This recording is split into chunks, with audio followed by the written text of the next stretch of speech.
Hi, my name is Danny Ziemann, and you're about to watch a lesson from my new video course available exclusively through Discover Double Bass.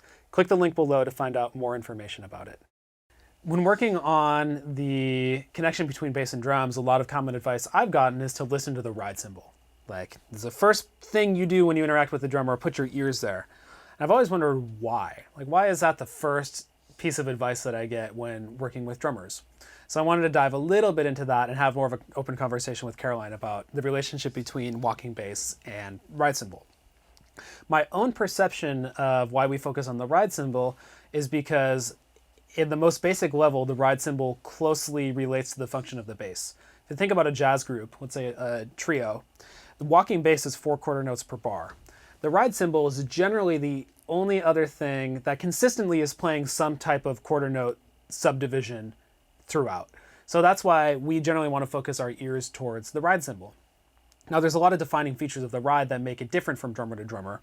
The quarter notes will generally be in time, but the width of the triplets, or what we call the skip beats, those are all going to be different, and that's where the drummer really gets to show their musical personality and their influence. And if you listen to drummers from Max Roach to Billy Higgins to Bill Stewart and everything in between, there's going to be a lot of different ways of playing the ride cymbal beat.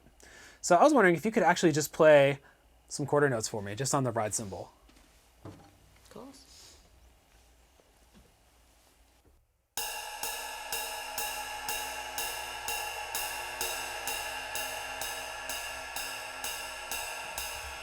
If you keep doing that, I'm going to join with you.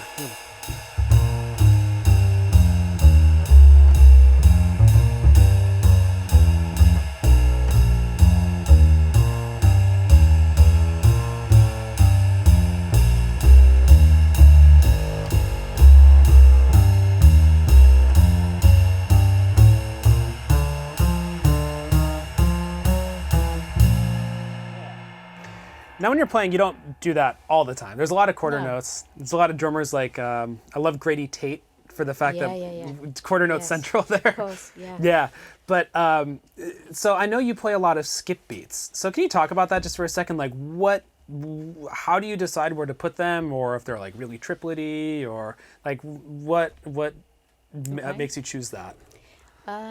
Okay, so first of all, I would define, say this song is starting and I start to play, I'll define the feel probably from a 4, just straight 4, because usually the default would be the usual kind of ba ba ba da ba da ba da, okay, which is the normal swing pattern.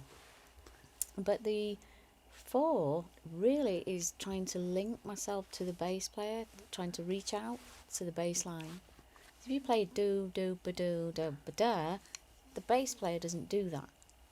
Do do ba do do. You don't do that. So the 4 has to be really defined, and then maybe I might kind of move into a more articulated or slightly broken pattern.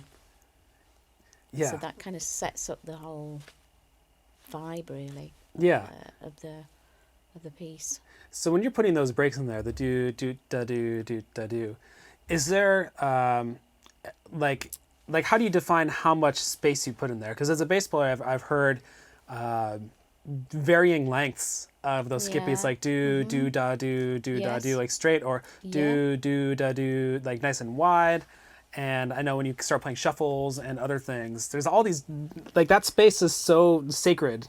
So how do you decide what to do? It is. Now, again, a personal thing. So we will learn the basic, okay, well, can I just play you this? Yeah. The basic kind of what they teach you straight off. This is what swing is. Okay?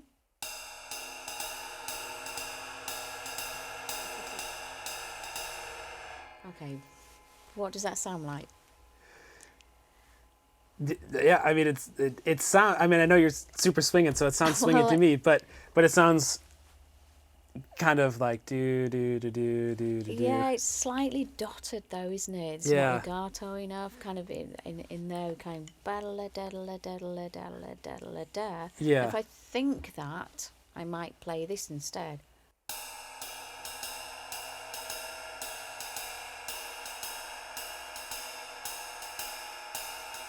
Ah, okay. Okay, so now I'm thinking just total triplets all the way through. Do da da do da da do. But Yeah. I still want to define it, so I might then clip some of that.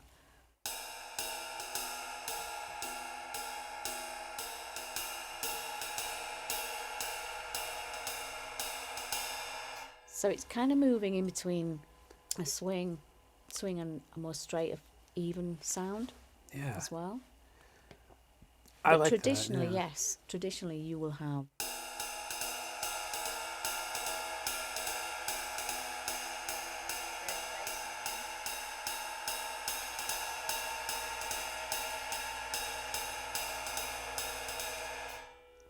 So it's phrasing.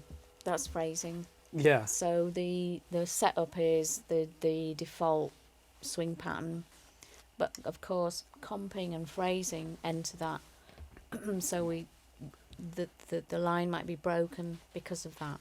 Yeah. So you're following now. I would be following either the bass or the comping line of the piano or guitar, whatever. Yeah.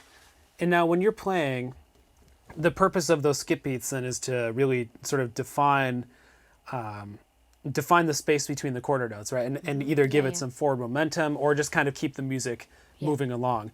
Because I know with piano or guitar, like they might be playing some upbeats, but they're not playing all quarter notes in a row. So it's kind of up to you to define that buoyancy, that space in between the beats. Yeah, so you're kind of facilitating everyone else. Everyone else is playing their little tiny things, and then the drum, the cymbals really kind of skip around that. They weave around all of those up and down beats. And phrasing, the phrasing across the bar, across the beat, everything. Yeah, and the thing I like to also mention, just from a bass player's perspective, is all of my favorite drummers, all their quarter notes are generally in a similar spot, but it's all the stuff in between that really has a lot of musical personality, like how they phrase that stuff. As a bass player, that's generally why I try not to put too much of that stuff in there, because I feel like sometimes in the sort of tradition of bass playing, it's a little more haphazard, the place that we put the eighth notes than where drummers are working on it. Because I have a lot of friends and know a lot of drummers who will like really shed that stuff a lot. Exactly where their skip notes are and the articulations and the accents. Yeah.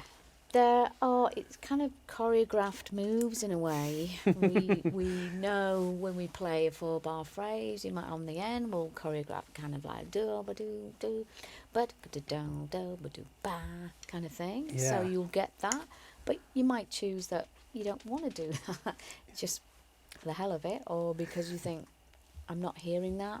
I don't need to kind of have such a sort of prescriptive way of playing. Yeah. Yeah, and with the ride cymbal too, if you didn't do any of that stuff and you just played quarter notes, it would still be swinging as heck. Oh yeah. And that's the foundation of all this stuff is a quarter note. And the last thing that I want to add, just not to belabor the point, but you're not listening to me for the time, like you're not listening for me to define the time feel. Like you're playing quarter notes there and I'm playing quarter notes here, and it's more like two of these feels syncing up together instead of us kind of relying on the other person to define the time. Yeah, it's quite sophisticated, isn't it? It is. Yeah. It is. It feels It's a little bit weird like thing to think about. Yeah, it's a little bit like surgery in some ways. Yeah, I It's think very so. delicate. Yeah, so spontaneous from the head, from the start off. We start, and how do we know what? How do we know what to do? Yeah. Yeah, absolutely. Well, and those are the reasons I like having these conversations, not just for the course, but in general. I have these conversations with my drummer friends all the time, because the more I understand about what you do, the more informed it makes my bass playing. I mean, I had a drum set at my house for about 6 months where I practiced out of John Riley's drumming book with a snare drum and a hi-hat and a ride great. cymbal. Yeah. And I just tried to play quarter notes, like I said, to a metronome for months, just to try and get that feeling of what it's like and understand the physical process of moving through that space with the ride cymbal. Because I thought if I could understand how the ride cymbal works and what it's like to create that pulse, that'll make my bass lines better. And I think having that awareness has definitely shaped the way that I play it. I think you should set the metronome on the spaces. So you play the quarter notes, but you listen to the space in between. Yeah. Yeah, absolutely. That's one of the metronome exercises that I do in another part of the video. You're right, like how to define that space. That's another recurring theme, is like all of the momentum and definition of time happens in between the beats, like how much space you put in there, how much weight it has. And that's, I think, part of the reason why it's so important to be listening to the ride cymbal, not as the main focus of what we do, but just to understand the impact that it has consciously and subconsciously on how we phrase our time. Thank you for watching the video, and if you enjoyed the lesson, be sure to click the link below for more information about my course.